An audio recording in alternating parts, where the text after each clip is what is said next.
এক বিকেলে হাল্ক বারান্দায় বসে গরম ভাত আর ডাল খাচ্ছিল। হঠাৎ দরজায় বিকট ধাক্কার শব্দ। হাল্ক ভাই, শহর শেষ হয়ে যাচ্ছে। কি এমন সর্বনাশ হলো? আকাশ ফেটে আগুনের দানব নামছে। হাল্ক বাবা, দেরি করিস না, মানুষ ভরসা করছে। ঠিক আছে মা, আজ শহর বাঁচবেই। বাঁচাও, আগুন সব গ্রাস করছে। আজ এই শহর পুড়ে ছাই হবে।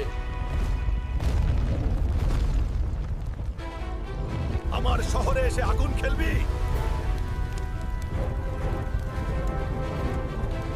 দানব এক আঘাতে হাল্ককে ছুঁড়ে ফেলে দেয়। বন্ধুরা, লাইক আর সাবস্ক্রাইব কর।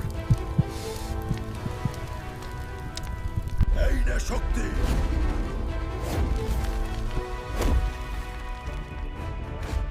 আমরা আবার ফিরবো, তখন তোকে সাবস্ক্রাইবার দিয়েই মারবো।